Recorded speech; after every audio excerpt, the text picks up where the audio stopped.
interesting. Okay. Don't be scared. You're going in the ear. Gonna give you a free ride. They said, we've never had anyone do it. What do you want? And I said, I want the full gamut. And I said that completely not knowing what I was getting into.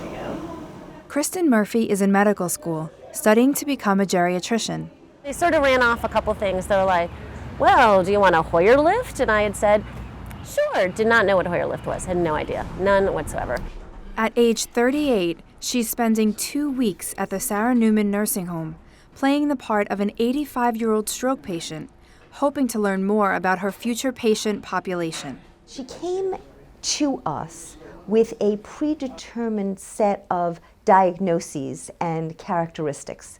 So she had just had a stroke, she had lost her function on one side, she was confined to a wheelchair, and she had difficulty swallowing. And that was the story that we gave to her and that she lived by. This program, designed for students studying geriatrics, is called Learning by Living. It started when I was teaching in our medical school to the first-year medical students. And at the end of the lesson, I had a 23-year-old student come to me, and she said, Dr. G, I would like to learn how to speak with institutionalized elders. What came out of my mouth was, then would you live in a nursing home for 2 weeks as if you were an elder resident? Marilyn Gallucci developed Learning by Living 4 years ago. Kristen is the 10th student to participate in the program. Experts fear a shortage of doctors who understand the special needs of older patients, and both Dr. Gallucci and Ms. Weiner believe this is one way to increase awareness. My grandiose hope would be that all geriatric practitioners would have this as part of their experience, because its ability to deepen their empathy and their knowledge, I think, is very significant. Play reports, everybody. No luck. I had one more to go. That's a golden card. I don't know where you got that card. It's like Joan last time, won everything. Kristen's decision to go to medical school was based on her experience of visiting her grandmother in a nursing home. She died of Alzheimer's. So the last couple years of her life, she was in an institution, in a nursing home. You would walk in and she was always in bed, and the TV would have something on that the staff would enjoy watching, like wrestling. That was sort of my introduction to nursing homes. Hey! Hey, how are you? I missed you this morning. Her own experience living in a nursing home had its ups and downs. I hated being bathed. I hated having to be helped onto the toilet. I hated being showered. That was the skin check. I hated wanting to get up in the middle of the night and having a call. Before coming to stay at the nursing home, Kristen says she didn't understand why some older patients were reluctant to be more active, but her assumptions were challenged during her 2-week stay. So you going to music tonight?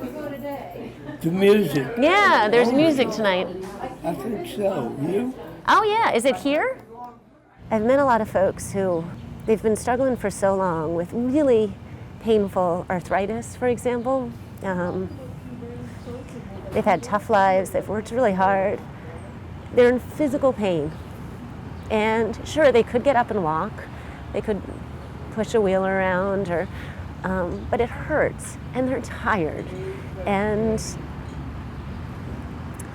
I guess I hadn't thought that sometimes they just want to rest, you know? It's better, they'd really rather just sit there and be comfortable. And I always thought as a doctor I'd be pushing folks, you know, encouraging and get up and go and keep up the motion and keep active, and that's not what everyone needs.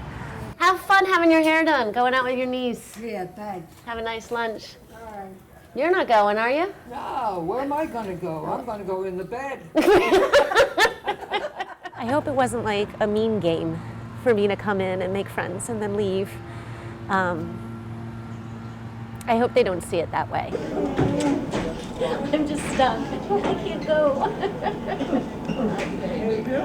When I came into the home, I was worried about working with older folks because I was worried I wouldn't really be good at it because I don't really understand them and we're so different. And now I think, if anything, I'm worried because I'm worried I'll love them too much, and it'll really hurt to work with folks that are at the end of their lives and be a part of that so often.